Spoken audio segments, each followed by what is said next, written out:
ನೋಡಿ, ರಾಷ್ಟ್ರೀಯ ಹೆದ್ದಾರಿಯಲ್ಲಿ ಟಿಪ್ಪರ್ ಚಾಲಕನ ಹುಚ್ಚಾಟ ಅತಿಮೀರ್ತಾ ಇದೆ. ಯಾಕಂದ್ರೆ ಅನ್ಲೋಡ್ ಮಾಡಿದಂತಹ ಈ ಲಿಫ್ಟ್ ಕೆಳಗೆ ಏನೇನ್ ಮಾಡ್ತಾ ಇದ್ದಾನೆ ಈ ಚಾಲಕ, ಯಾವ ರೀತಿ ಚಾಲನೆ ಮಾಡ್ತಾ ಇದ್ದಾನೆ, ನಿಜಕ್ಕೂ ಇದು ಒಂಥರ ದುರ್ದೈವ, ಹಾಗೆ ಕಾನೂನಿನ ಭಯ ಇಲ್ಲ ಅಂತಾನೆ ಕಾಣುತ್ತೆ. ರಾಷ್ಟ್ರೀಯ ಹೆದ್ದಾರಿಯಲ್ಲಿ ಟಿಪ್ಪರ್ ಚಾಲಕನ ಹುಚ್ಚಾಟ ಇದು. ಅನ್ಲೋಡ್ ಮಾಡಿ ಲಿಫ್ಟ್ ಕೆಳಗೆ ಮಾಡದೆ ಯಾವ ರೀತಿ ಚಾಲನೆ ಮಾಡ್ತಾನೆ. ಚಿಕ್ಕಬಳ್ಳಾಪುರ ಜಿಲ್ಲೆಯ ರಾಷ್ಟ್ರೀಯ ಹೆದ್ದಾರಿಯಲ್ಲಿ ಘಟನೆ ನಡೆದಿದೆ. ದಾರಿಯುದ್ದಕ್ಕೂ ಕೂಡ ಲಾರಿ ಲಿಫ್ಟ್ ಮಾಡಿ ಟಿಪ್ಪರ್ ಚಾಲನೆಯನ್ನ ಮಾಡ್ತಾ ಇದ್ದಾನೆ. ಲಿಫ್ಟ್ ನಲ್ಲಿದ್ದ ಮಣ್ಣಿನ ಕಣಗಳಿಂದ ಸವಾರರು ಪರದಾಟವನ್ನ ಅನುಭವಿಸ್ತಾ ಇದ್ದಾರೆ. ಈ ಟಿಪ್ಪರ್ ವಾಹನ ಚಾಲನ ಮೇಲೆ ಇದೀಗ ಕ್ರಮವನ್ನ ವಹಿಸಿ ಅಂತ ಆಕ್ರೋಶ ಹೊರಹಾಕ್ತಾ ಇದ್ದಾರೆ ಸವಾರರು.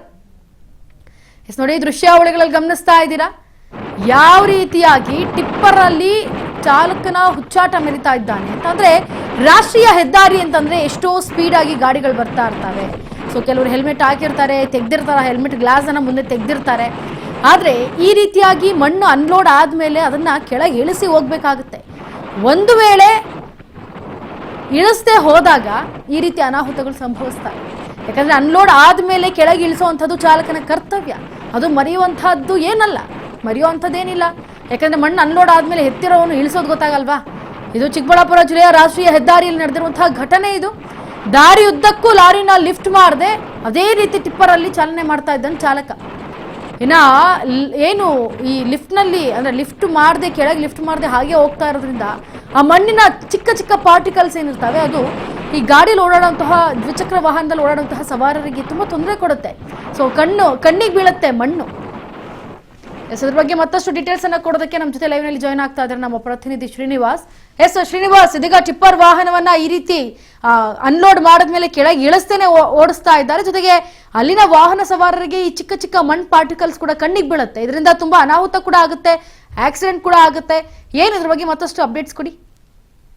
ಖಂಡಿತ ಇಂಚರ, ಏನೊಂದು ಚಿಕ್ಕಬಳ್ಳಾಪುರದಲ್ಲಿ ಟಿಪ್ಪರ್ಗಳ ಹಾವಳಿ ಯಥೇಚ್ಛವಾಗಿದ್ದು, ಏನು ಒಂದು ಟಿಪ್ಪರ್ಗಳ ಹಾವಳಿ ಕಡಿವಾಣ ಹಾಕೋದಕ್ಕೆ ಅಧಿಕಾರಿಗಳು ಇಲ್ವೋ ಎಂಬುವಂತೆ ಇಲ್ಲಿ ಚಿಕ್ಕಬಳ್ಳಾಪುರದಲ್ಲಿ ಅಧಿಕಾರಿಗಳು ಕಣ್ಣಿಡಿದು ಕೂಡಂತೆ ಕಾಣ್ತಿರುವಂತದ್ದು.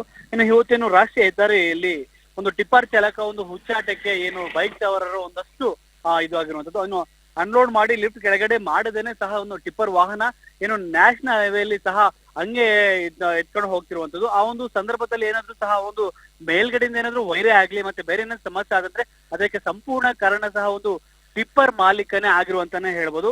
ಇನ್ನು ಚಿಕ್ಕಬಳ್ಳಾಪುರದ ಬಾಗೇಪಲ್ಲಿ ಮತ್ತು ರಾಷ್ಟ್ರೀಯ ಹೆದ್ದಾರಿ ಸಹ ಈ ಒಂದು ಟಿಪ್ಪರ್ ಚಾಲಕ ಈ ಒಂದು ಹುಚ್ಚಾಟನೆಯನ್ನು ಮಾಡಿರುವಂತದ್ದು.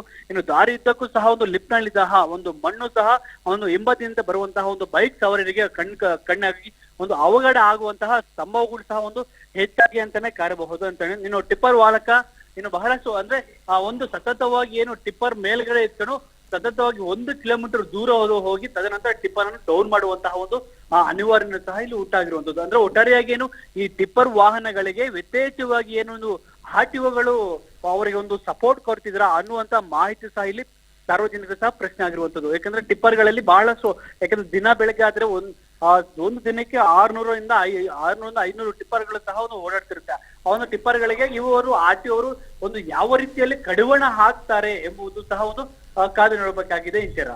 ಎಸ್, ಥ್ಯಾಂಕ್ ಯು ಶ್ರೀನಿವಾಸ್ ನಿಮ್ಮೆಲ್ಲ ಡೀಟೇಲ್ಸ್ಗಾಗಿ. ನೋಡಿ, ದಾರಿ ಅಂತಲ್ಲಿ ಯಾವುದೇ ನ್ಯಾಷನಲ್ ಹೈವೇ ಆಗಿರ್ಬೋದು, ಎಲ್ಲೇ ಆಗಿರ್ಬೋದು, ರೋಡ್ನಲ್ಲಿ ಬಹುಮುಖ್ಯವಾಗಿ ಮರಳನ್ನು ತುಂಬ್ಕೊಂಡು ಹೋಗ್ತಾ ಇದ್ದಾರೆ ಅಂದ್ರೆ ಅದ್ರ ಮೇಲೆ ಒಂದು ಕವರನ್ನ ಹಾಕಿರ್ಬೇಕು ಅನ್ನೋದು ಕಾನೂನಿನ ನಿಯಮ. ಸೊ ಅದನ್ನ ಎಷ್ಟೋ ಜನ ಉಲ್ಲಂಘನೆ ಮಾಡ್ತಾ ಇದ್ದಾರೆ. ಆದ್ರೆ ಇದರ ವಿರುದ್ಧವಾಗಿ ಏನ್ ಕಾನೂನು ಈಗ ಇವರ ಮೇಲೆ FIR ಮಾಡುತ್ತೋ ಅಥವಾ ಏನು ತನಿಖೆ ಕೈಗೊಳ್ಳುತ್ತಾ ಕಾದು ನೋಡ್ಬೇಕಾಗಿದೆ.